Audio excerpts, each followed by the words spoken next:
हे चिदान देगा देवा तुझा विसर न व्हावा गुण गाईन आवडी हेची माझी सर्व जोडी न लगे मुक्ती आणि संपदा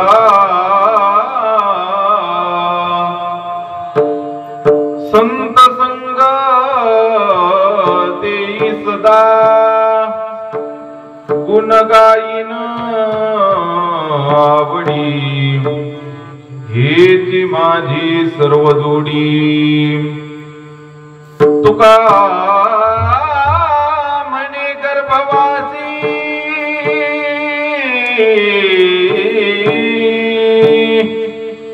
तुका म्हणे गर्भवासी सुखे घालावी आम्हासी गुण गाईन आवडी हेची माझी सर्व जोडी पांडुरंगा करू प्रथम नमन तुझे चरण संतांचिया तुझे चरण संतांचिया पांडुरंगा करू प्रथम नमन तुझे चरण संतांचिया तुझे चरण संतांचिया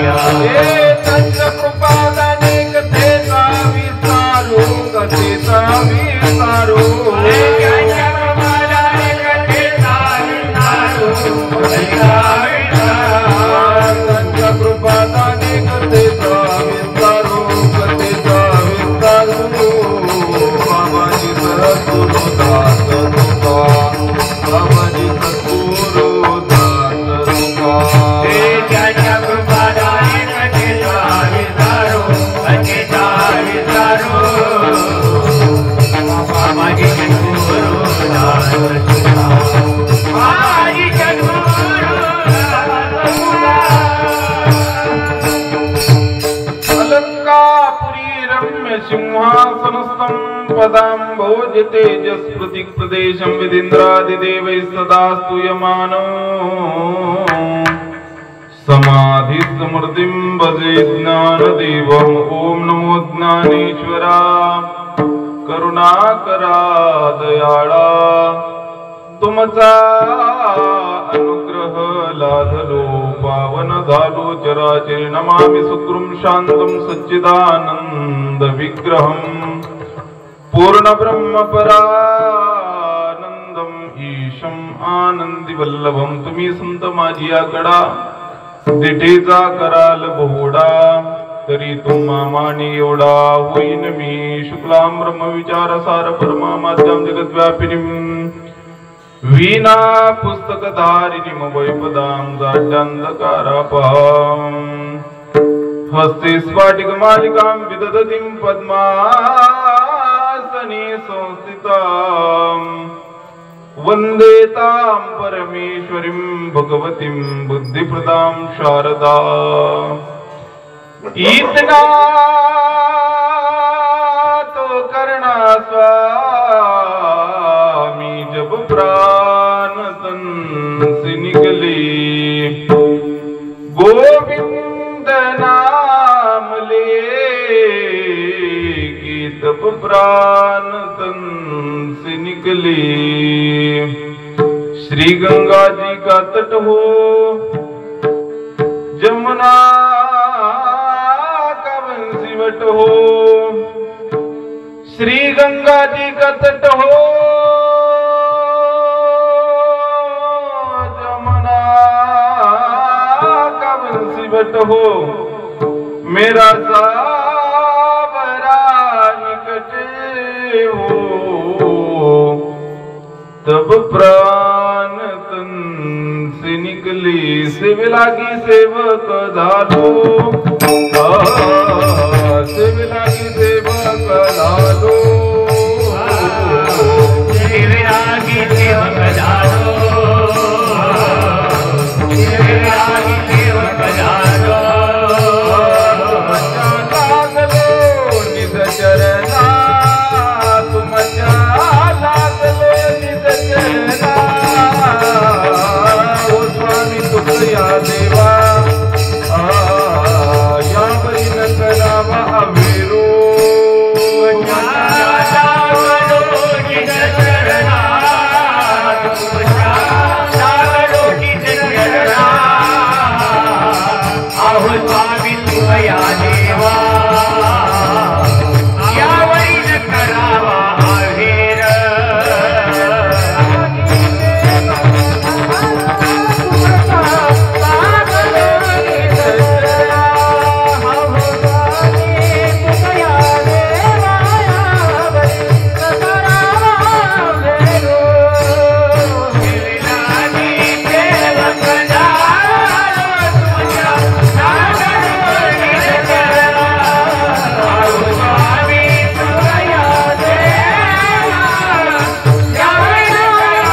हेची दान देगा देवा, हेची दान देगा देवा, तुझा विसर न व्हावा, गुण गाईन आवडी, हेची माझी सर्व जोडी. प्रस्तुत प्राप्त स्थळी प्राप्त वेळी भगवत संकीर्तना करता आपल्या समोर सादर केलेला अभंग अखिल विश्वाच्या पारमार्थिक अंतकरणामध्ये व्याप्त असलेले तत्वज्ञ संत श्रेष्ठ श्री जगद्गुरु तुकोबारा यांच्या अखिल विश्वाला सुखाचा, शांतीचा आणि आत्मोद्धाराचा संदेश प्रदान करणाऱ्या अभंग संहितेतील मागणीपर प्रकरणातला भगवान पंढरीश परमात्म्याच्या चरणाशी आपल्या अंतकरणातलं मागणं मागणारा चिंतनीय अभंग भगवत चिंतन रूपी सेवी करता आज आपल्या समोर सादर केलाय. विठाला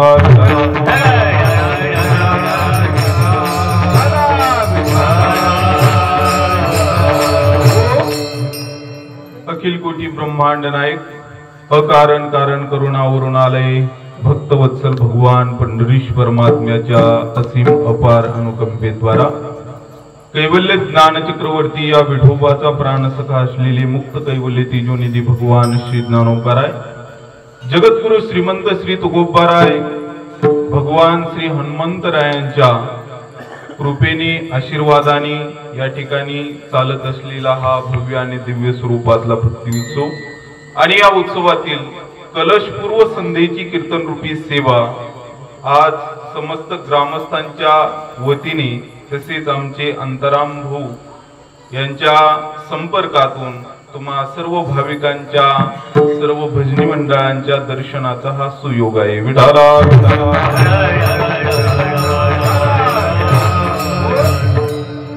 आज कीर्तनाला उशीर जरी झाला असला वातावरण सुंदर आहे पा, कारण की नुकताच वरुण राजाचा वर्षाव या ठिकाणी आपल्यावरती होऊन गेलाय. आपल्या नामसप्ताहामध्ये वरुण राजाचं आगमन म्हणजे असं म्हणायला हरकत नाही, आपली भक्ती पांडुरंगापर्यंत जाऊन पोहोचली. विठाला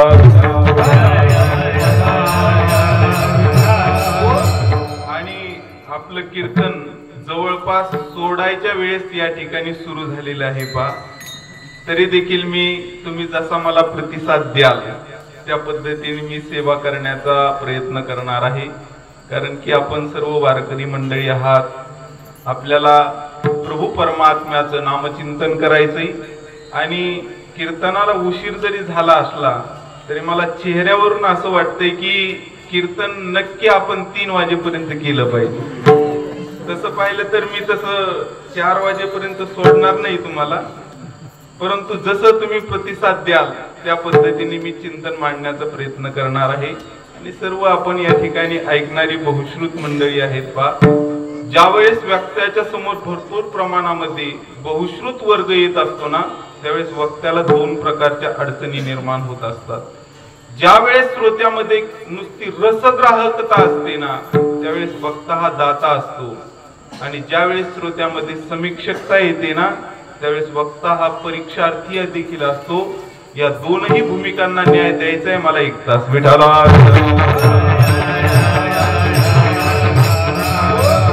अभंग जगद्गुरु तुकोबारायचा आहे. या अभंगामध्ये जगद्गुरु तुकोबारा आपल्या आराध्य दैवत पंढरीश परमात्म्याकडे मागणं मागतात.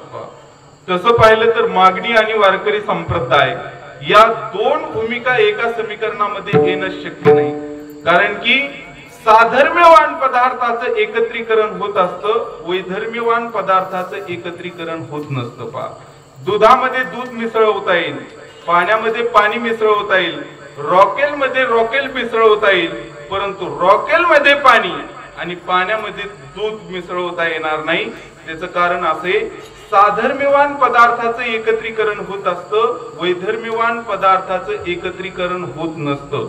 मला सांगा, पलीकडच्या गावातले भजनी मंडळी येऊन आपल्या गावच्या भजनी मंडळीमध्ये मिसळले तर जमू शकतं.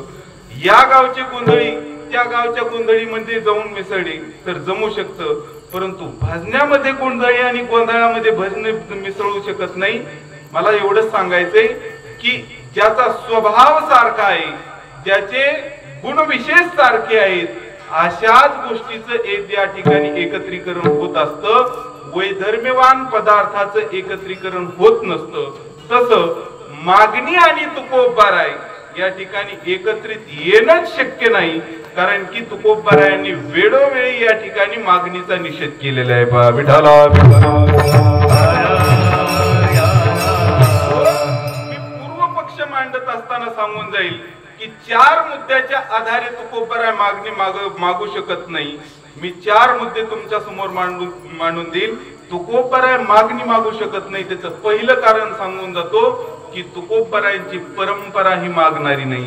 दुसरी गोष्ट, तुकोबारायांचा स्वभाव मागणारा नाही, म्हणून तुकोबाराय मागणं मागू शकत नाही. तिसरी गोष्ट, तुकोबारायांची ठिकाणी असलेली अवाप्त कामता असल्यामुळे तुकोबाराय मागणं मागू शकत नाही. आणि निष्काम भक्तावरती जे भगवान परमात्म्याचं प्रेम असतं ना, त्या प्रेमाला विरोध येईल म्हणून जगद्गुरु तुकोबाराय मागणी मागू शकत नाही. या 4 मुद्द्याचा आपल्याला विचार करायचा आहे आणि सेवा आपल्याला थांबवायची. विठाला तुकोबाराय मागणी मागू शकत नाही. का मागणं मागू शकत नाही? तुकोबाराय आपली परंपरा सांगत असताना तुकोबाराय म्हणतात, आमची परंपरा कशी आहे, काही मागणे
परंपरा आहे कुणाला न मागणं.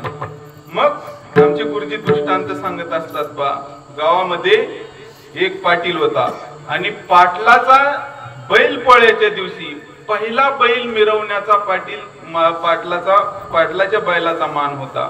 परंतु थोरल्या पाटलाला निपुत्रिक थोरले पाटील असल्यामुळे एकही मुलगा नव्हता आणि धाकट्या पाटलाला 10 पोरं होती. 10 पोरं म्हणजे निवळ कौरवासारखी होती. परंतु थोरल्या पाटलाला एकही मुलगा नव्हता. धाकट्या पाटलाच्या पोरांनी सांगितलं, म्हणे पाटील दादा, तुमचा जो बैल पोळ्याला बैल मिरवण्याचा मान आहे तो मान तुम्ही आता आम्हाला द्या. मोठ्या पाटलाने सांगितलं, जोपर्यंत मी जिवंत आहे तोपर्यंत मला भोगू द्या, मी मेल्यानंतर हा मान तुम्हालाच भेटणार आहे. पा मग माणसाने मान गोढून मागू नये. पा तुकोबाराय म्हणतात, रडोन या मागे मान, कोण मानी ती भूषण, रडून मान मागू नये. मग थोरल्या पाटलांनी लहान्या पाटलाच्या मुलांनी काय ऐकलं नाही. लहान्या पाटलाच्या मुलांनी सांगितलं, या वर्षीच्या बैल पोळ्यामध्ये तुम्ही कसे बैल मिरवता मी पाहतो. कारण की हे 10 जण होते, यांना कोणीच नव्हतं. मग त्यांनी सांगितलं, या वर्षीच्या बैल पोळ्यामध्ये तुम्ही कसे बैल मिरवता ते आम्ही पाहतो. 10 मुलं म्हणजे 100 कौरवासारखीच 10 मुलं होते. पा मग अक्षरशः त्यांनी पोळ्याच्या दिवशी मारहाण केली आणि त्यांनी त्या ठिकाणी सांगितलं की तुम्हाला आम्ही इथून पुढे बैल मिरवून देणार नाही. त्यावेळेस थोरल्या पाटला जवळ एक मुनिमजी होता. मुनिमजीने सांगितलं, 1 वर्ष उलटलं आणि दुसऱ्या वर्षीच्या पोळ्याच्या दिवशी देखील धाकट्या पाटलाच्या पोरांनी सांगितलं की या वर्षी तर देखील आम्ही तुम्हाला बैल मिरवू देणार नाही. बैल कोण मिरवणार? आम्हीच मिरवणार. मग थोरल्या पाटील त्या ठिकाणी चिंताग्रस्त झाले. त्यांच्याजवळ त्या ठिकाणी एक मुनिमजी होता. मुनिमजीने सांगितलं, म्हणले पाटील काय मिळे नेमका? त्यांनी सांगितलं, धाकट्या पाटलाची पोरं त्या ठिकाणी मनगटशाही करतात. पा मग काय करावं हे सांग. धाकट्या पाटलाच्या त्या ठिकाणी थोरल्या पाटलाच्या मुनीमनी सांगितलं म्हणे एक काम करा पाटील, या ठिकाणी पोळा उद्या आहे, त्याच्या आदल्या दिवशीच आपले बैल मिळून आणू अशी सांगणार असावं.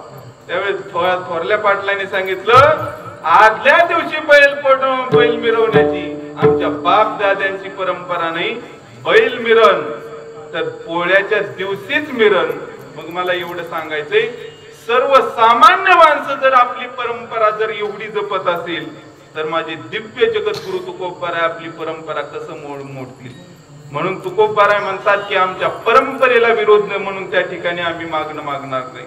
तुकोबारायांचा विद्यावंश देखील निष्कामी आणि तुकोबारायांचा मांसवंश देखील निष्कामी. विद्यावंश आणि मांसवंश कशाला म्हणतात माहितीये? ज्या वंशातून ज्या परंपरेतून आपल्याला विद्या प्राप्त झाली त्या विद्यावंश देखील आमचा निष्कामी. कोणता विद्यावंश आहे? प्रल्हाद, नारद, पराशर, पुंडलिक, व्यास, अंबरीष, विश्वधाल्म्याम हे आमचा त्या ठिकाणी विद्यावंश आहे. मग आमच्या विद्यावंशातल्या परंपरेमध्ये देखील कुणीही मागणं मागितले नाही. अहो प्रल्हादाचं एवढं, प्रल्हादाने ज्यावेळेस त्या ठिकाणी हिरण्यकश्यपूने त्या ठिकाणी प्रल्हादाला हत्तीच्या पायाखाली चिरडवलं, त्या ठिकाणी उकळत्या पाण्यात टाकलं तरी देखील प्रल्हाद मरत नाही. त्यावेळेस प्रल्हादाला विचारलं, प्रल्हादा अरे तुला वाचवणारा कोण आहे आणि तो कुठं आहे? त्यावेळेस भगवान प्रल्हादाने सांगितलं की अरे माझा भगवान परमात्मा कुठं नाही. मग त्यावेळेस त्यांनी सांगितलंय, त्या हिरण्यकश्यपूने सांगितलं या खांबामध्ये प्रल्हाद देव आहे का तुझा? त्यामुळे त्यावेळेस भगवान परमात्मा त्या खांबामध्ये देखील प्रकट झाले. खांबावरील लात मारिणी दुर्जनी स्तंभी नारायण प्रकटला. त्या स्तंभामधून देखील भगवान परमात्मा प्रकट झाले आणि त्या ठिकाणी असं रूप धारण केलं, खाली माणसाचा देह आणि शिर त्या ठिकाणी पशुचं त्या ठिकाणी धारण केलं. कारण की त्या हिरण्यकश्यपूने वर मागून घेतली होती, रात्री नको, दिवसा नको, पशुकडून नको, पक्षाकडून नको, शस्त्रांनी नको, अस्त्रांनी नको, घरात नको, दारात नको. मग भगवान परमात्मा चिरतुरातो शिरोमणी त्या ठिकाणी नरसिंहाचा अवतार, माणूस नाही आणि पशु नाही, पशुचं मुंडकं आणि माणसाचं शरीर असं रूप धारण केलं. घरात नको आणि बाहेर नको. त्या ठिकाणी भगवान परमात्म्याने उंबऱ्यावरती म्हणजे दारामध्ये उभा केलं. त्या ठिकाणी रात्री नको, दिवसा नको, सायंकाळच्या वेळेसला त्या ठिकाणी मांडीवरती त्या दुष्टाला घेतलं आणि शस्त्रांनी नको, अस्त्रांनी नको म्हणे नखानी हिरण्यकश्यपू फाडला. हिरण्यकश्यप फाडल्यानंतर ते त्या ठिकाणी नरसिंह भगवान परमात्म्याचं रूप एवढं त्या ठिकाणी क्रोधायमान झालेलं होतं. कारण की भगवान परमात्मा स्वतः दिलेला त्रास सहन करू शकतो परंतु आपल्या भगवत भक्ताला दिलेला त्रास सहन करू शकत नाही.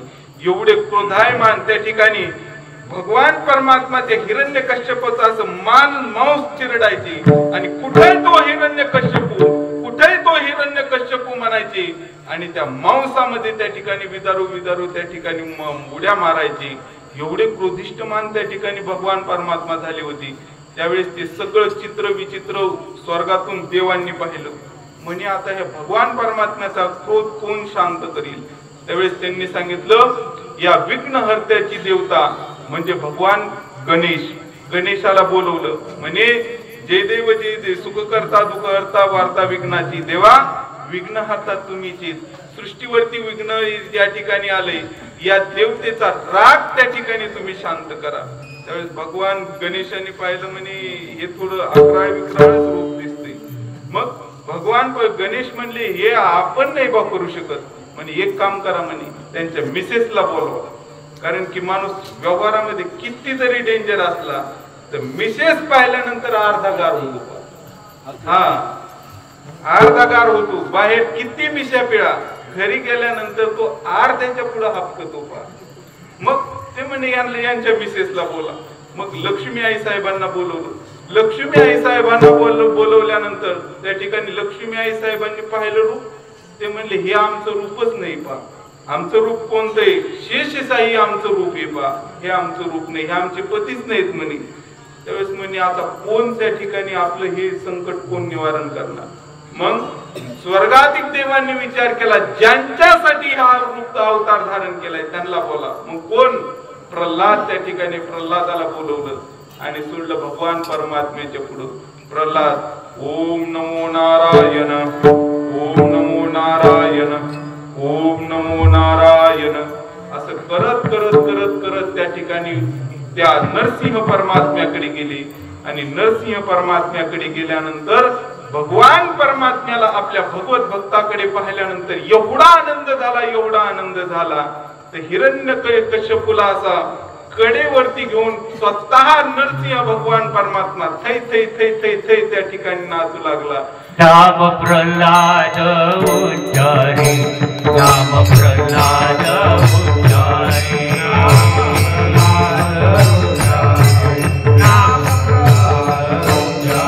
दया सोडवी नर हरी, दया सोडवी नर हरी, दया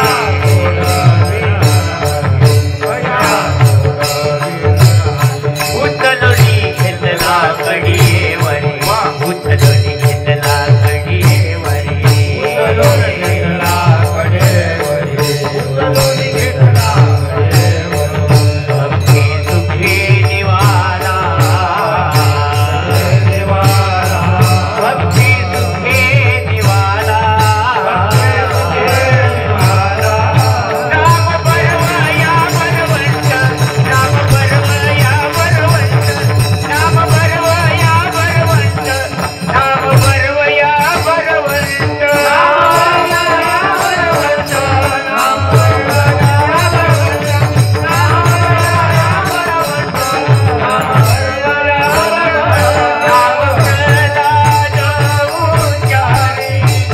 दया सोडावी नरहरी, उचलून घेतला कडिये वारी, भक्ती सुखे निवारा,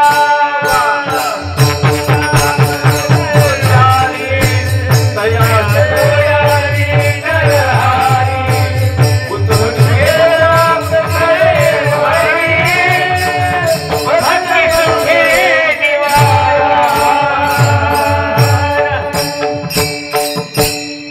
त्यावेळेस भगवान परमात्म्याने त्या प्रल्हादाला विचारलं, प्रल्हादा मी तुझ्या भक्तीवरती खुश झालो म्हणे, आता माग तुला काय मागायचंय?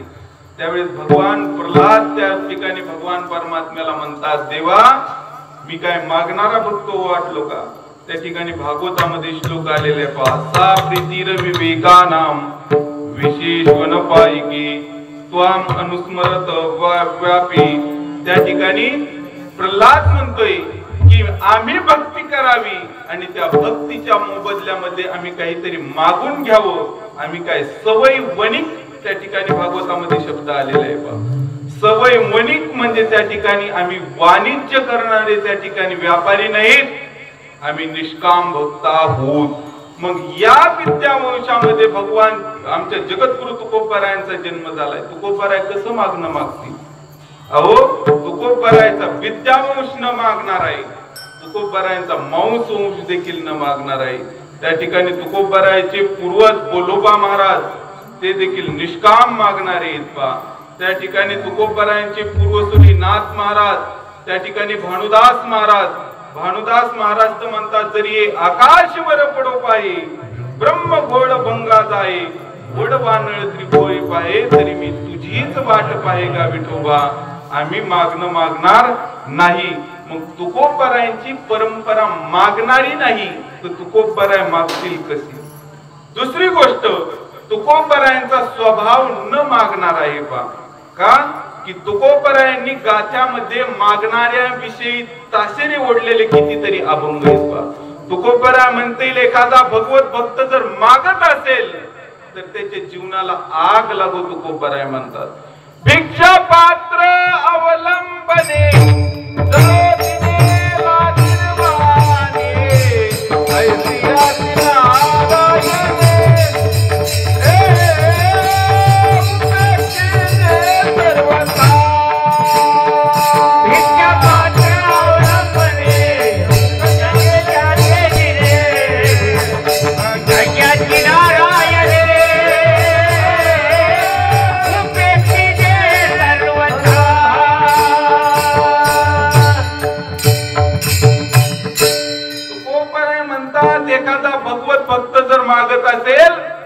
त्याच्या जीवनाला आग लागो हात पसरी जिने धिक त्यांचे हात पसरी जिने धिक त्यांचे हात पसरी जिने धिक तुका म्हणे करी ब्रह्माला छिंदारे हात पसरी जिने धिक त्यांचे हात पसरी जिने धिक त्यांचे हात पसरी जिने धिक त्यांचे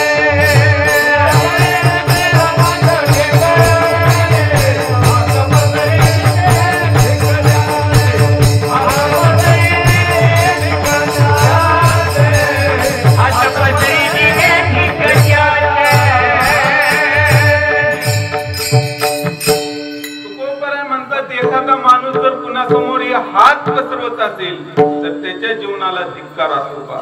कारण की मागणारा माणूस, मला सांगा, गावामध्ये जर एखादा माणूस जर सारखाच कुणाच्या दारामध्ये काही मागत असेल, तो कुणाला आवडतो का? कुणाच्या मनात बसतो का? मग माणसाला जर मागणारा माणूस जर आवडत नसेल तर देवाला मागणारा माणूस कसा आवडेल? तर तुकोबराय म्हणतात की तुकोबरायचा स्वभाव मागणीच्या विरोधातला आहे. पहा, तिसरी गोष्ट मी सांगून गेलो होतो, तुकोबरायांच्या ठिकाणी असलेली अवाप्त कामतः म्हणजे परितः तृप्ती. ज्या तुकोबरायांची परितः तृप्ती झालेली आहे ती तुकोबराय मागतील कसे हो?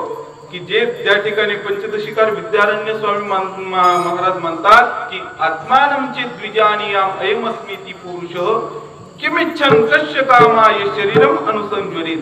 आत्मानम चेत द्विजानियाम, त्या ठिकाणी आम्हाला त्या ठिकाणी भगवान परमात्म्याचा दृढ त्या ठिकाणी बोध झालाय. तो भगवत भक्त मागल कशाला? मला सांगा, पंतप्रधान पदापर्यंत गेलेला माणूस ग्रामपंचायतचं तिकीट मागल का? नाही मागणार. तसं तुकोबराय त्या ठिकाणी अद्वैत बोधापर्यंत प्राप्त झाले, मग ते व्यवहारामधलं आणि परमार्थामधलं मागतील कसं? आणि तुकोबरायांचे शब्द तर कसे आहेत पहा. काम नाही काम नाही काम नाही काम नाही काम नाही काम नाही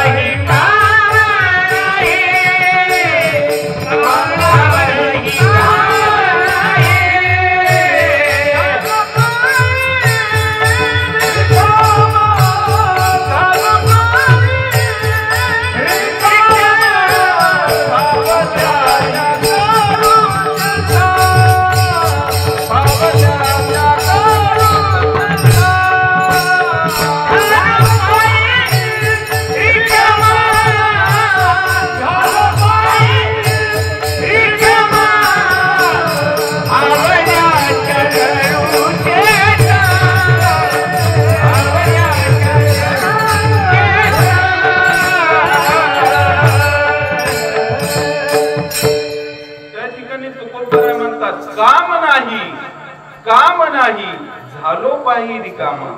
त्या ठिकाणी कोणती इच्छाच जर शिल्लक राहिली नाही तर तुकोबराय मागतील कसं?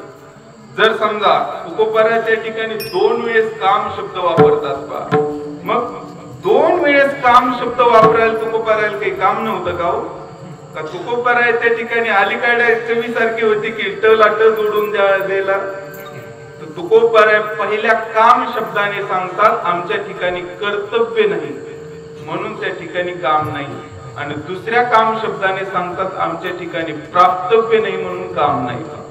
ज्यांच्या ठिकाणी कर्तव्यच नाही, कर्तव्य कशाला म्हणतात माहितीये का? मला सांगा, आपल्या बायकोला साडी घेणं हे आपलं काय नाही? म्हणे गावातले लोक घेतील साडी. अरे येड्या हळदी, ते तुझं कर्तव्य.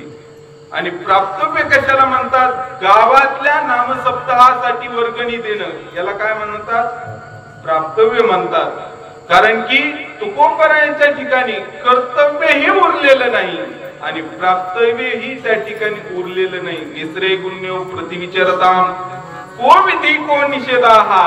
त्या ठिकाणी उपनिषद सांगतं की आमच्या ठिकाणी कोणतंच कर्तव्यही नाही आणि प्राप्तव्यही नाही, म्हणून तुकोबरायचा त्या ठिकाणी स्वभाव मागणारा नाही. तुकोबरायांच्या ठिकाणी अवाप्त कामता परितः तृप्ती. ज्ञानोबराय म्हणतात तृप्ती झाली जैसी साधनी सरती अपैसी देखे आत्मतुष्टी तैसी कर्मे नाही. मग तुकोबाराय परितः तृप्तीपर्यंत पोहोचलेले तुकोबाराय आजच्या अभंगामध्ये मागतील ती कशी.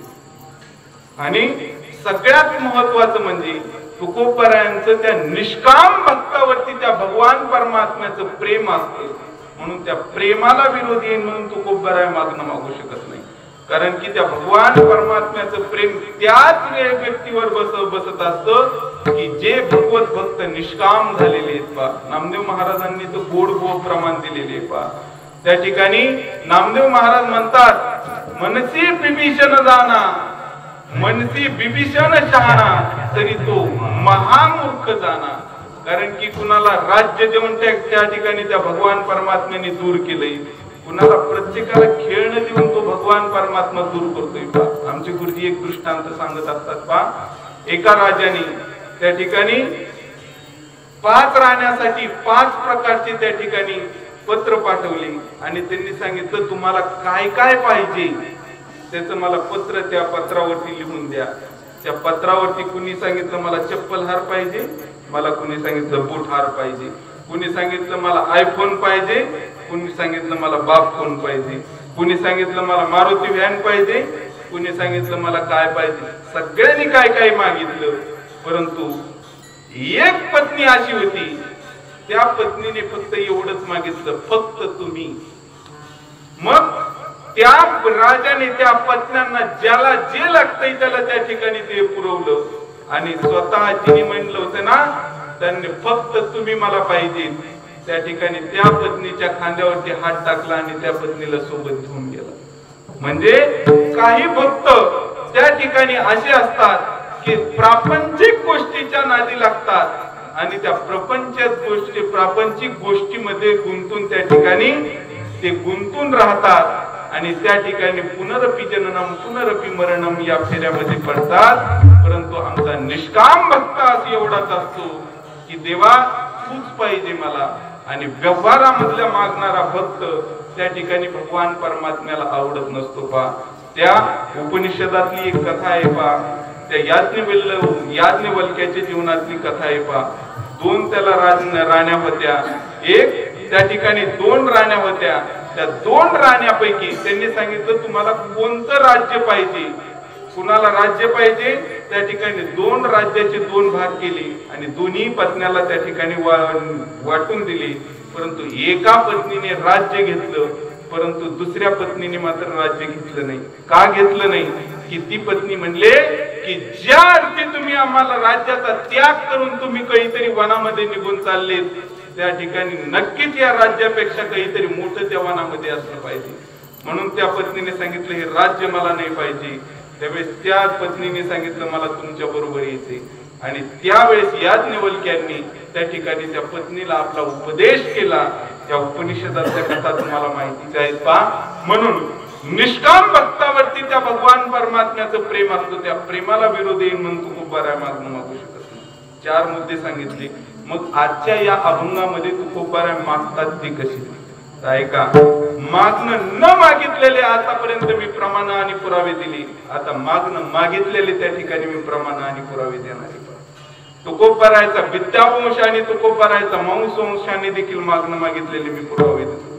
ज्यावेळेस बोलोबा आणि कनकाई भगवान परमात्म्याचं त्या ठिकाणी दर्शनाला पंढरपूरला जायचे त्यावेळेस बोलोबा त्या ठिकाणी सांगायचे काही मागणे हे आम्हा अनुचित वडिलाची रीत जाणत असू. परंतु त्या ठिकाणी बोलोबा त्या ठिकाणी पुढे गेले आणि भगवान परमात्मा म्हणे बोलोबा राय काहीतरी मागा, काहीतरी मागा. त्यावेळेस भगवान परमात्मे बोलोबा म्हणायचे की काही मागणी ही आम्हा अनुचित. पण एक दिवस असं झालं की बोलोबा महाराज समोर निघून गेले आणि त्या ठिकाणी बोलोबारायांच्या पत्नी कनकाई त्या ठिकाणी भगवान परमात्म्याकडे पाहिलं, डोळ्यामध्ये आसू आणले आणि आसू आणून त्या ठिकाणी भगवान परमात्म्याने सांगितलं, भगवान परमात्म्याजवळ सांगितलं देवा या नामदेव रायांसारखा भगवत भक्त माझ्या पोटी जन्माला यावा. त्यावेळेस भगवान परमात्मा नामदेवराय म्हणले पुढच्याच अवतारामध्ये मी तुमच्या पोटी जन्माला येईन. जगद्गुरु तुका अवतार नामयाचा संप्रदाय सकळांचा हे दुनिया. म्हणून तुकोबरायांच्या मांस वंशातल्या लोकांनी देखील मागणं मागितले. म्हणून आजच्या अभंगामध्ये तुकोबराय मागणं मागतात हे त्यांच्या मांस वंशातल्या परंपरेला विरोध येत नाही.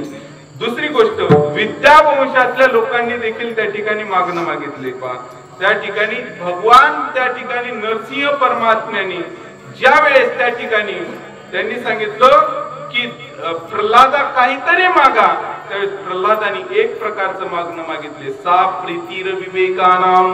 त्या ठिकाणी माझ्याविषयी तुझ्या नामाविषयी माझी प्रीती अव्याहत राहू एवढं मागणं मागितलेलं प्रल्हादानी. म्हणजे विद्यावंशाने मागणं मागितलं, मांस वंशाने देखील मागितलं. दुसरी गोष्ट, तुकोबरायांचा स्वभाव त्या ठिकाणी न मागणार आहे. तर तुकोबरायांनीच काही गाथेमध्ये मागणं मागून घेतलेलं आहे. पहा तुकोबराय म्हणतात मागणे ते तुझ मागो जीव भाव तुझ सागो लागे तरी लागो माया तुमच्या दातारा मागणे ते जीव भाव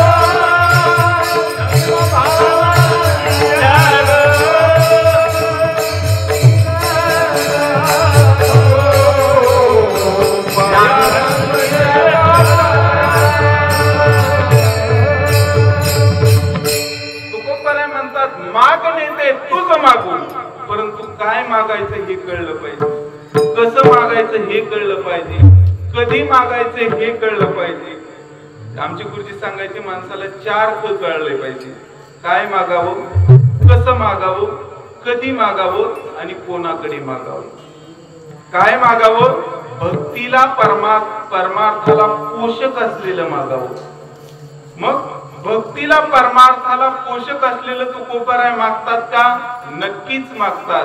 गुणगायीन आवडी हेची माझी सर्व जोडी. देवा परमात्म्याला परमार्थाला विरोध असलेलं मला नको. नाही तुझं काही मागत संपत्ती आठवण चित्ती असू द्यावी. संपत्ती देवा मागत नाही मी, कारण की संपत्ती ही माणसाच्या जीवनामधली संपत जात असती म्हणून ती मागत नाही.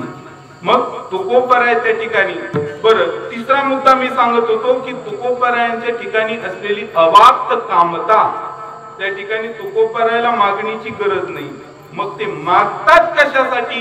कारण की अद्वैत बोधापर्यंत जाऊन पोहोचलेला महात्म्याला कोणत्याच गोष्टीची आवश्यकता नसते, परंतु आपल्या भक्तीला पोषक असलेलं त्या ठिकाणी तुकोबराय मागणं मागतात. पहा तुकोबरायांची कितीतरी प्रमाण आहेत. पहा की त्या ठिकाणी माझं नको जाऊ देऊ भंगा गात्र माझी पांडुरंगा.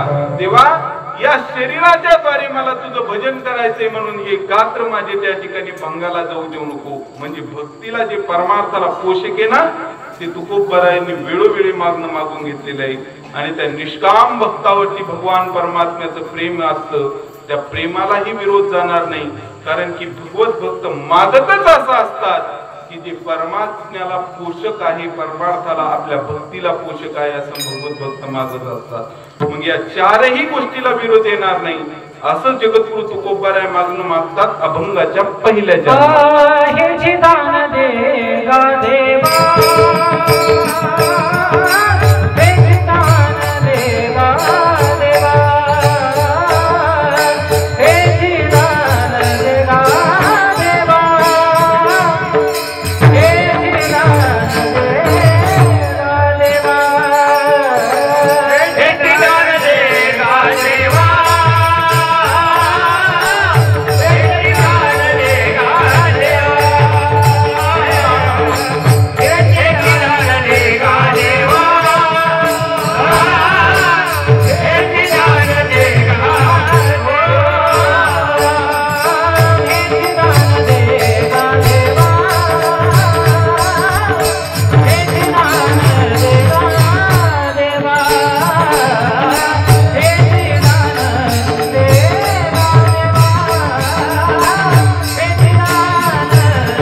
तुझा विसरण भावा तुझा विसरण भावा तुझा विसरण भावा कोणा गाईन आवडे कोणा गाईन आवडे कोणा गाईन आवडे कोणा गाईन आवडे तुझा विसरण भावा निदान दे गा देवा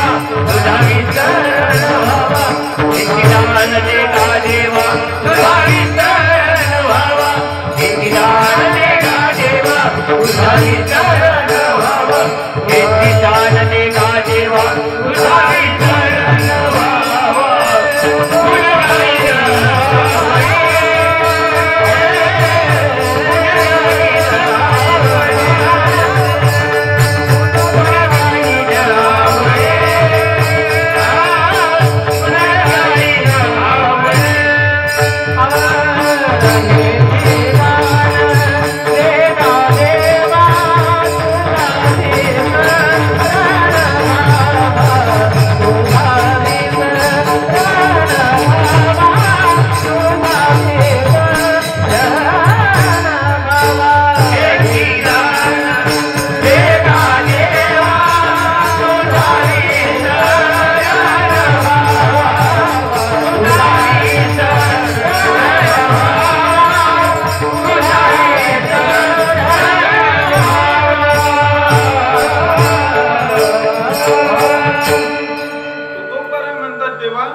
तुला द्यायचंय ना तर हेच दे हेची सकारात्मक तुकोबराय सांगतात. कारण की तुकोबरायांना माहितीये की या भगवान परमात्म्याने अन्य भक्ताला काय काय देऊन आपल्यापासून दूर केले पा. जसं एखादी माऊली आपल्या लेकराला खेळणी दिली पा आणि ते खेळणी देऊन ते लेकरू त्या खेळणीच्या नादी लागतं पा. खेळणीच्या नादी लागतं आणि आई आपले घरातले चांगले चांगले सगळे काम करून घेते पा. तसं हा भगवान परमात्मा आपल्याला प्रपंचातलं देऊन त्या ठिकाणी आपल्यापासून दूर लोटतोय पा. म्हणजे भगवान परमात्म्याने कुणाकुणाला काय काय दिले पा. क्षीराचा सागर उपमन्या अढळपती बाळ बैसविल्या त्या प्रल्हादाला त्या ठिकाणी ध्रुवपद दिले पा. त्या ध्रुवाला त्या ठिकाणी ध्रुवपद दिले. त्या प्रल्हादाला राज्य दिले. त्या ठिकाणी इंद्र विभीषणाला राज्य दिले. त्या ठिकाणी अनेक प्रकारचे अनेक भगवत भक्ताला अनेक खेळणी दिलीत पा. परंतु स्वतःपासून त्या ठिकाणी दूर लोटले. म्हणून तुकोबराय म्हणतात देवा मला व्यवहारातलं काही नको. व्यवहारातलं त्या ठिकाणी कोणतीही नाही तुझं काही मागत संपत्ती या भौतिक गोष्टीचं त्या ठिकाणी मला त्या ठिकाणी आवश्यकता नाही.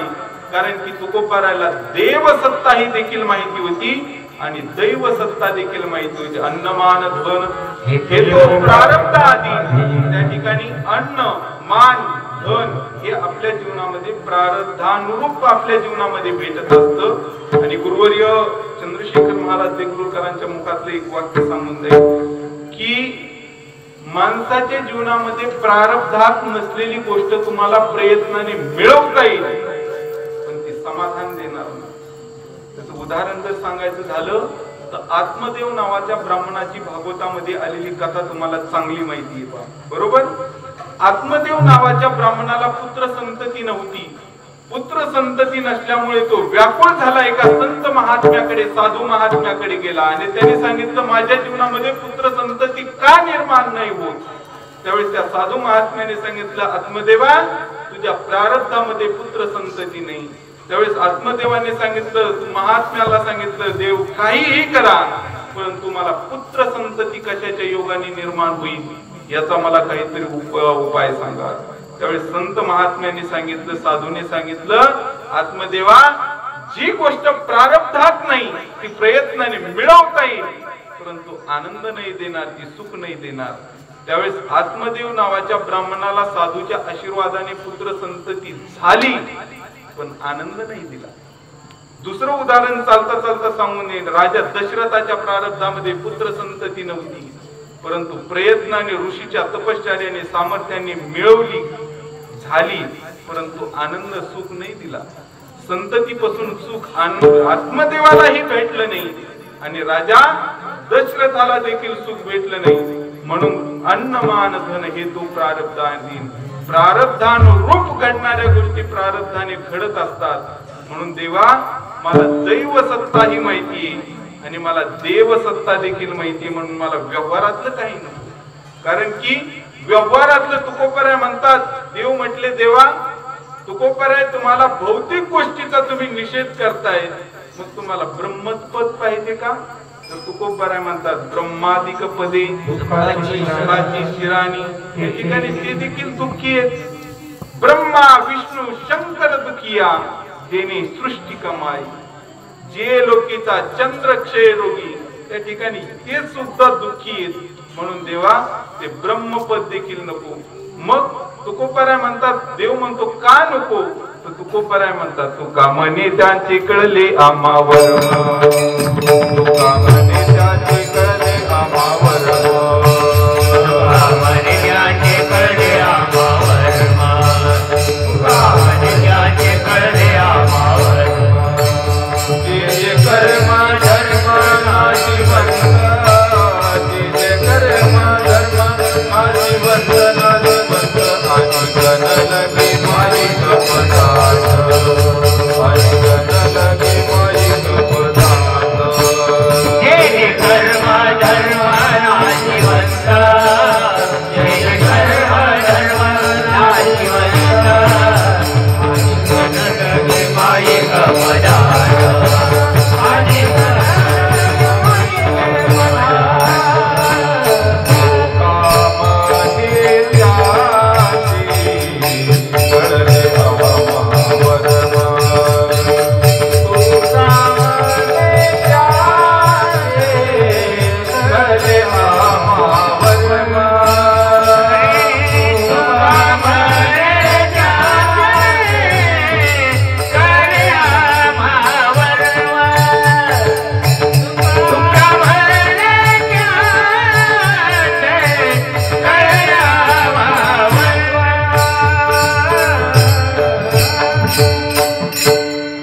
आणि त्यांचे कळले आम्हा वर्म, वर्म कळले आम्हाला. म्हणून देवा आम्हाला भौतिक प्रांतातलं काही नको रे, देते ना तुला हेच दे, हेची दान दे गा देवा.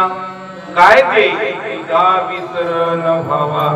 कधीच त्या ठिकाणी माझा विसर त्या ठिकाणी माझ्या चित्तामध्ये तुझा होऊ देऊ नको. कारण की तुकोबराय भगवान परमात्म्याचा विसर आपल्या जीवनामध्ये घडणं म्हणजे आपल्या जीवनातलं सगळ्यात मोठं पाप आहे. मग आपल्या जीवनामध्ये भगवान परमात्मा आपल्या ध्यानात ध्यानी राहणं हे आपल्या जीवनातलं पुण्य. कारण की महाराज म्हणतात की परमार्थ ही कुणाच्याही जीवनामध्ये घडत नाही. परमार्थ एखाद्याच्या जीवनामध्ये घडत असेल तर त्याच्या जीवनातलं हजारो जन्माचं पुण्य असं असल्याशिवाय माणसाच्या जीवनामध्ये परमार्थ घडत नसतो. कितीतरी आणि घडला परमार्थ तरी तो शेवटाला जाईपर्यंत त्या ठिकाणी कोणत्या तरी साधूच त्या ठिकाणी आशीर्वाद आणि कृपा असल्याशिवाय आपला परमार्थ सिद्धीपर्यंत जात नसतो.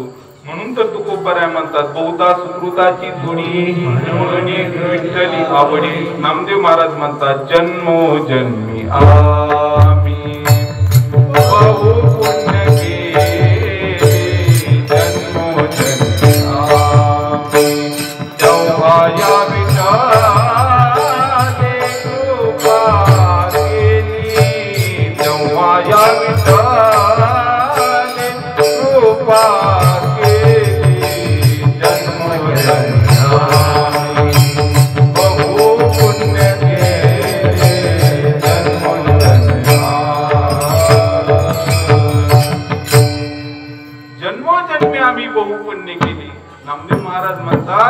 की कितीतरी जन्म जन्मांतरी. आणि तुकोबरायांचं ते एक प्रमाण प्रसिद्ध आहे, तिळे तिळे पुण्य सापडी तरी हे बहुता जन्मी हे जोडी, नाम तुझे वाचेसी आतुडी, समागम घडे संतांचा. त्या ठिकाणी तिळा तिळाने पुण्य साचावं लागतं. किती जन्म?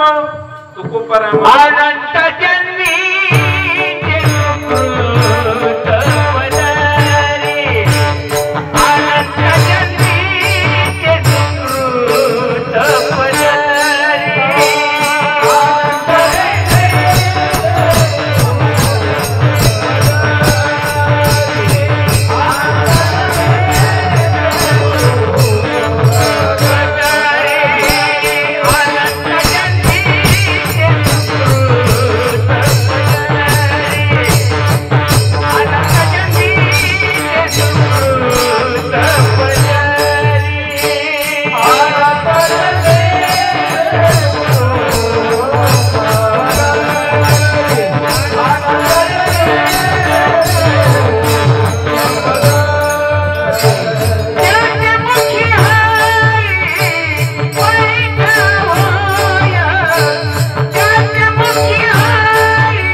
अनंत जन्माचे आणि तुकोबरा म्हणतात की तिळे तिळे पुण्य सापडे तरी हे बहुता जन्मीचे जोडे. तुकोबरा म्हणतात बहुता जन्मीचे, नाथ महाराज म्हणतात अनंत जन्मीचे आणि ज्ञानोबरा म्हणतात जन्म सहस्र ओळखीचे एक वेळा यावं. म्हणजे हजारो जन्माचं त्या ठिकाणी तिळातिळाचं पुण्य सापडावं लागत असतं. त्यावेळेस एक त्या भगवान परमात्म्याचं नाव मुखाला येत असतं. म्हणून परमार्थ कुणाच्याही जीवनामध्ये घडत नसतो. त्याला आई वडिलाची पुण्याई, साधू संतांचे आशीर्वाद असल्याशिवाय माणसाच्या जीवनामध्ये परमार्थ घडत नसतो. विठाला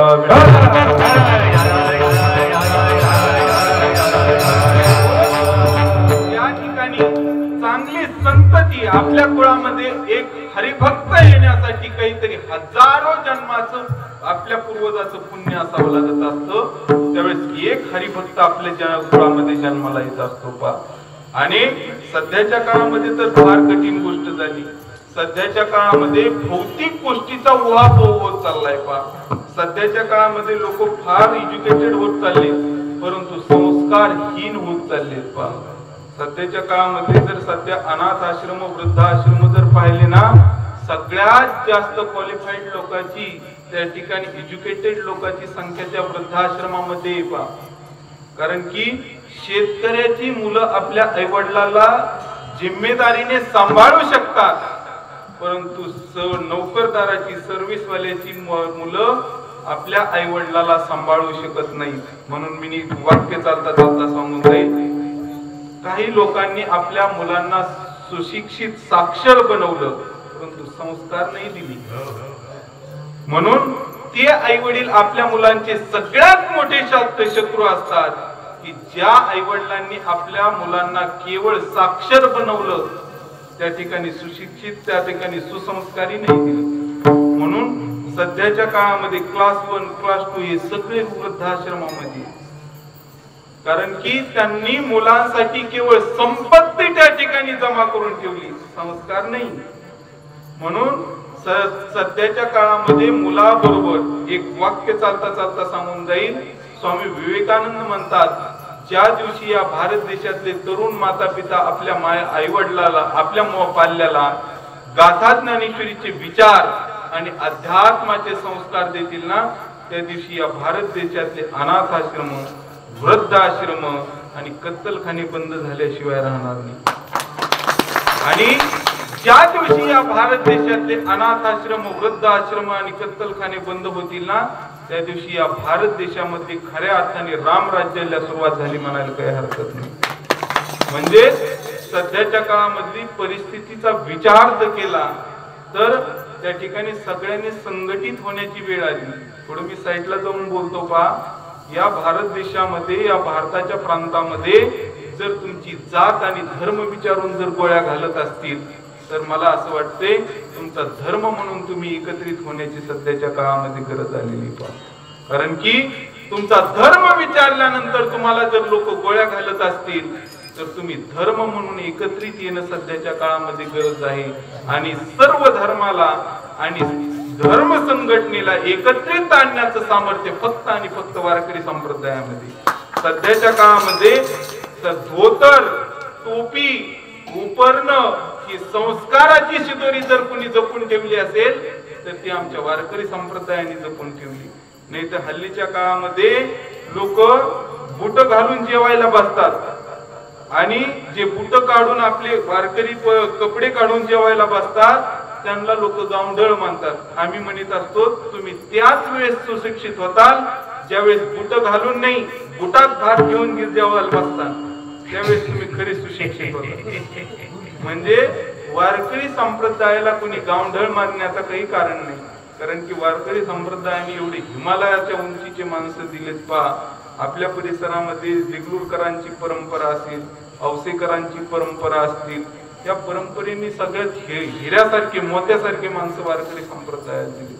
काय माणसं दिलेत आपल्या परिसरामध्ये. चैतन्य महाराज देगलूरकर, चंद्रशेखर महाराज देगलूरकर, धुन्ना महाराज देगलूरकर, गुंडा महाराज देगलूरकर, महिपती महाराज देगलूरकर, हे सगळे हिमालयाच्या उंचीचे माणसे. आपल्या पलीकडच्या पट्ट्यामध्ये जर गेलं तर त्या ठिकाणी रंगनाथ गुरुजी परभणीकर, हे काय माणसं होऊन गेलेत आपल्या परिसरामध्ये. हिमालयाच्या उंचीची माणसं आपल्या परिसरामध्ये गेलेत आणि हे माणसं होते म्हणून वारकरी संप्रदाय आजपर्यंत जिवंत आहे आणि इथून पुढे देखील जिवंत राहणार आहे. विठाला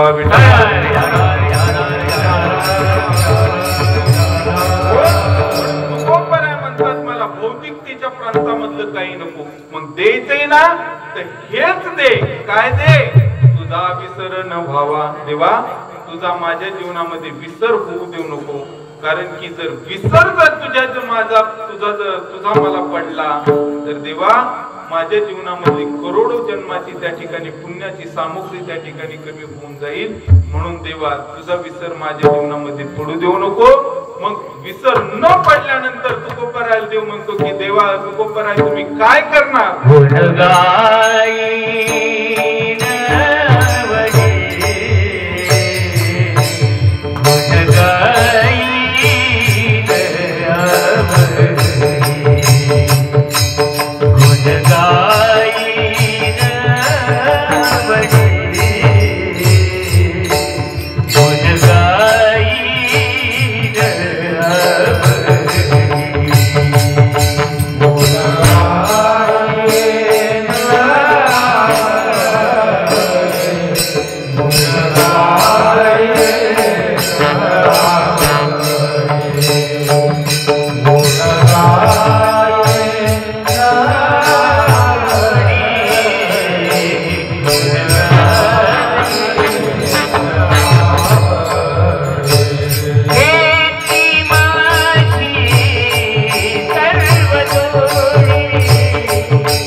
आवडी गुण गाईन. म्हणजे जगामध्ये काही गोष्टीमध्ये आवड जर नसेल तर ती गोष्ट व्यर्थ ठरत असते. म्हणून तुकोबराय म्हणतात मी तुमची आवडीने गुण गाईन, आवडीने भावे हरिनाम घेसी, तुझी चिंता त्याची सर्व आहे. म्हणजे जर त्या नामामध्ये जर तुमची आवड नसेल तर त्या ठिकाणी चित्त नाही नामे तरी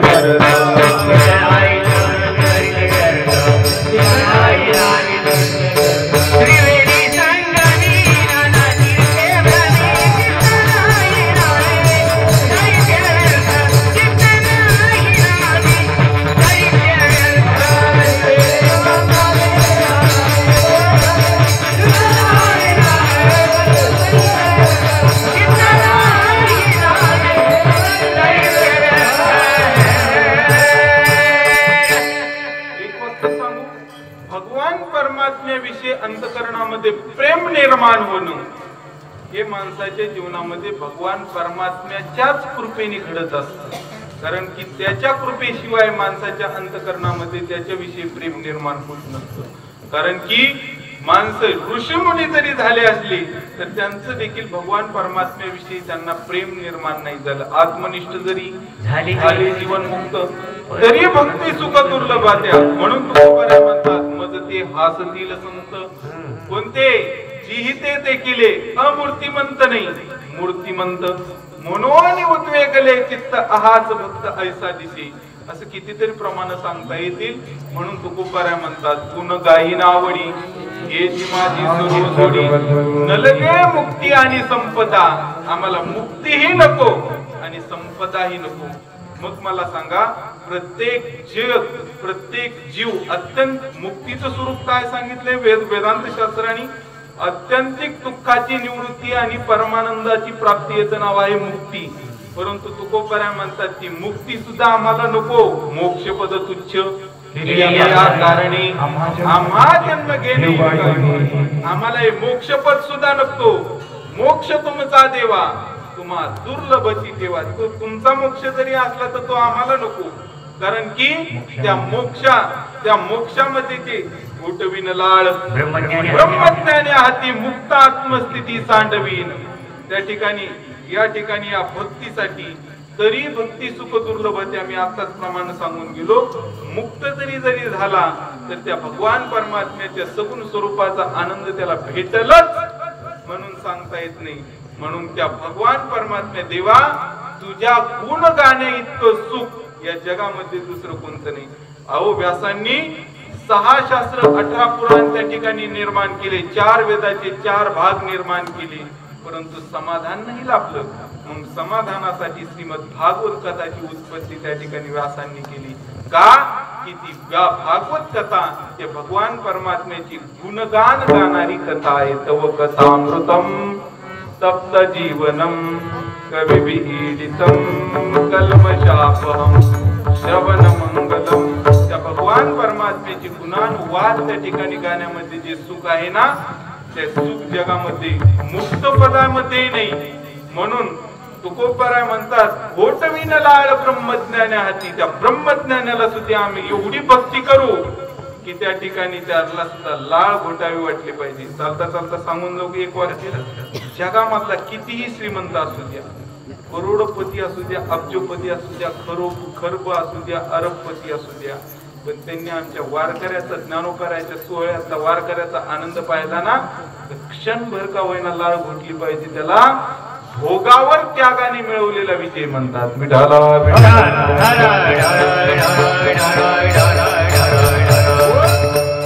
आज देखील आमचे वारकरी येत पा. वारकरी त्यांच्याजवळ काहीच नाही पा काहीच नाही. आळंदी पंढरीकडे वारी करणारे वारकरी येत ना त्यांच्याजवळ काहीच नाही. परंतु त्यांच्या चेहऱ्यावरची जर प्रसन्नता जर पाहिली ना मर्सिडीज मध्ये बसलेला सुद्धा लाज वाटेल एवढी प्रसन्नता आहे. का ही भक्तीची प्रसन्नता आहे त्या ठिकाणी. आणि काही तर करोडपती पाहिले पण तोंड पाहिले की असं वाटतं की ओढली गवरी तोंडावरी अशी एवढे घाण तोंड करते. आमच्या पुढच्या भाषेत म्हणजे सांगायचं झालं का त्याला घुरट तोंडे म्हणतात. म्हणजे एक वाक्य लक्षात ठेवा भौतिकतेच्या प्रांतामधली पदार्थ प्रसिद्धी कितीही मिळवा परंतु त्याच्यामध्ये माणसाला समाधान नाही. समाधान मिळवण्यासाठी तुम्हाला गाथा ज्ञानेश्वरीच वाचावं लागेल. विठाला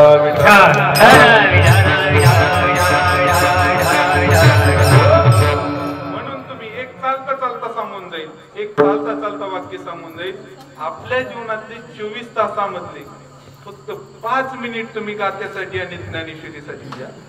6 महिन्यामध्ये तुमचे जीवन जर बदललं नाही तर त्याला मी कीर्तन बंद करीन पहा. कारण की गाथा ज्ञानी गुरुवर्य धुंडा महाराज देगलूरकर म्हणायचे ज्ञानेश्वरीच्या जर दृष्टांताचं जर तुम्ही चिंतन केलं तर तुमचा प्रपंच सुधरेल आणि ज्ञानेश्वरीच्या सिद्धांताचं जर चिंतन केलं तर तुमचा परमार्थ सुधारल्याशिवाय राहणार नाही. एवढे पवित्र ग्रंथ आपण भाग्यवान आहोत की आपण वारकरी संप्रदायाची पायिक आहोत. कारण की हे वारकरी संप्रदाय इतकं साहित्य जगात पण त्या संप्रदायाला लाभलं नाही. म्हणून ज्ञानेश्वरीचं एक पद आणि गाथ्यातलं एक पद ज्याला चाकण्याची ज्ञानेश्वरीची एक ओवी आपल्याला संधी आहे ज्ञानोपरायाशी संवाद साधण्यासाठी, आपली संधी आहे की आपल्याला तुकोबरायांशी संवाद साधण्यासाठी. आज देखील ज्ञानोपराय ज्ञानेश्वरीच्या रूपाने तुमच्या माझ्या बरोबर बोलतात, संवाद करतात. तुकोबराय गाथ्याच्या रूपाने तुमच्या माझ्या बरोबर संवाद करतात. तुकोबरायाची संवाद साधण्यासाठी एकच माध्यम आहे, तो म्हणजे गाथा. म्हणून तुकोबराय म्हणतात, नलगे मुक्ती आणि संपदा, मला तुमची संपदाही नको आणि तुमची मुक्ती बी नको. तुकोबराय देव म्हणतो, मग देवा जर तुम्हाला भक्ती करायची म्हटलं तर तुम्हाला आत्यंतिक दुःखाची निवृत्ती नाही, त्या ठिकाणी गर्भवासाचं दुःख भोगावं लागेल.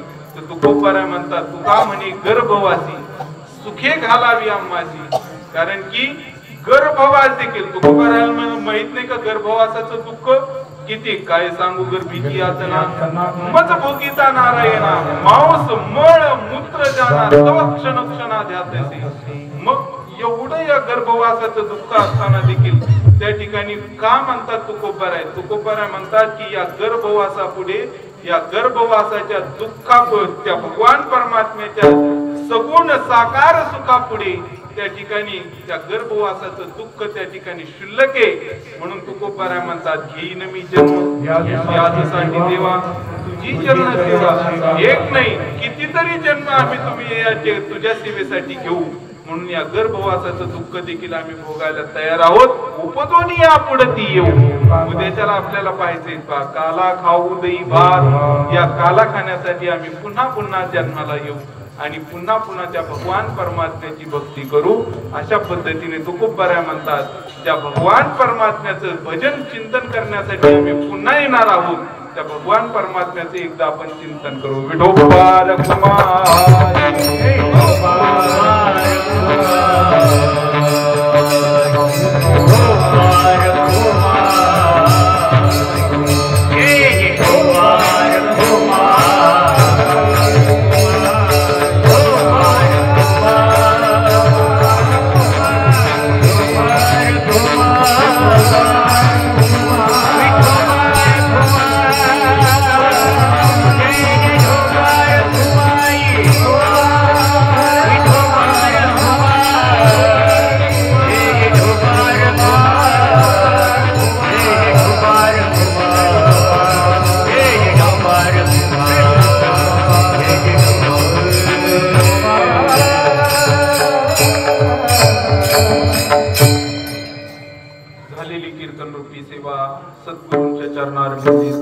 समर्पित करून आपण याच ठिकाणी थांबणार आहोत.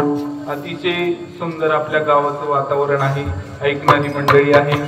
हल्लीच्या काळामध्ये मला आल्यानंतर खूप आनंद वाटला की या ठिकाणी चिंतन ऐकणारी मंडळी उपस्थित आहेत. नाही तर हल्लीच्या काळामध्ये लोक आम्हाला म्हणतात, महाराज थोडं हसवा, महाराज थोडं रडवा. कीर्तन हे हसण्याचं आणि रडण्याचं साधन नाही. कीर्तन हे फक्त आणि फक्त ज्ञानोपराय तुकोबरायांचे विचार तुमच्यापर्यंत निघून पोहोचवण्याचं साधन आहे पा. म्हणून काही काही लोक आमचं कीर्तन झाल्यानंतर लोक म्हणतात, काय कीर्तन झालं, धिंगाणा, धिंगाणा म्हणजे कीर्तन असतं रे. अरे या संत महात्म्यांनी ही दिव्य वारकरी संप्रदायाची कीर्तनाची परंपरा आपल्यापर्यंत पोहोचवली. ही कीर्तन परंपरा ही सामान्य नाही महाराज. मग ब्रह्मभूत काया होत से कीर्तनी ही आत्मोद्धाराची साधन आहे. याच कीर्तनाच्या माध्यमातून कितीतरी दुराचारी तरले नामे या कीर्तनाच्या माध्यमातून कीर्तनाची नटनाची नाचिले. म्हणजे कीर्तन ही साधना एवढी सामान्य नाही. परंतु हल्लीच्या काळामध्ये टीव्ही चॅनलचे माध्यम जर पाहिले तर असं वाटतं की हे कीर्तन हे का, हा समजून घ्या.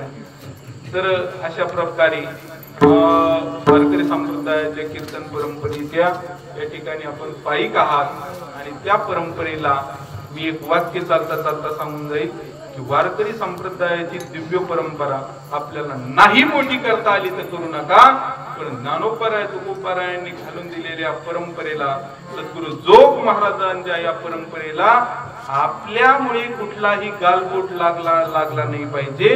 आणि जर लागला तर तुकोबराय म्हणतात, घात लिया भय नरकाला जाण. कारण की भजन हे जसं उद्धाराचं साधन आहे तसं हे भजन नरकाला जाण्याचंही साधन आहे. भजन ते मंगळवाणी नरका जाणे चुकेना. म्हणून या भजनातून आपल्याला नरकाला जायचंय का उद्धाराला जायचंय ज्याचा त्याचा त्याने विचार करावा. म्हणून जे ज्ञानोपरायला तुकोपरायला अभिप्रेत आहे.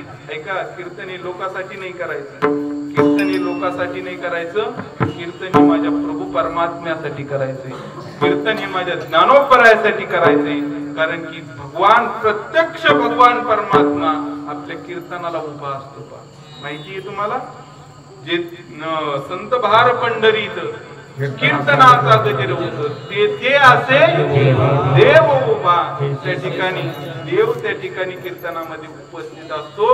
म्हणून आपलं कीर्तन आपला परमार्थ लोकाला कसा वाटेल याच्यासाठी नाही करायचा, माझ्या परमात्म्याला ज्ञानोपराय तुकोपरायला कसा वाटेल याला पाहून आपला परमार्थ करायचा. म्हणून नक्कीच ज्ञानोपराय तुकोपरायचा आवडेल असा परमार्थ तुम्हा सगळ्यांच्या हातून घडावा आणि तो परमार्थ सिद्धीपर्यंत जावा अशी पंढरीश परमात्म्याच्या चरणारविंदी विनम्र प्रार्थना करतो. आणि झालेली कीर्तन रूपी सेवा ज्ञानोपराय तुकोपराय स्वानंद सुखनिवासी माझे सद्गुरु जोग महाराज या परंपरेला या ठिकाणी समर्पित करतो.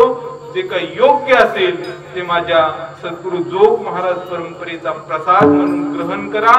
जे काही चुकीचे अपशब्द माझ्या मुखातून बाहेर पडले असतील ते माझा बुद्धीचा दोष म्हणून मला परत करा. झालेली कीर्तन रूपी सेवा सद्गुरूंच्या चरणारविंदी समर्पित करून आपण याच ठिकाणी थांबू. एकदा संतांचं भजन मोठ्या प्रेमाने करूया. एकदा सगळ्यांनी मोठ्या वर हात करा. त्या संतांचं, ज्या संतांनी आपल्याला या वारकरी संप्रदायाची शिदोरी आपल्यापर्यंत पोहोचवली त्या संतांचं एकदा भजन करूया. ज्ञानदेव तुकाराम, ज्ञानदेव तुकाराम, ज्ञानदेव तुकाराम, ज्ञानदेव तुकाराम, ज्ञानदेव तुकाराम, ज्ञानदेव तुकाराम, ज्ञानदेव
तुका म्हणे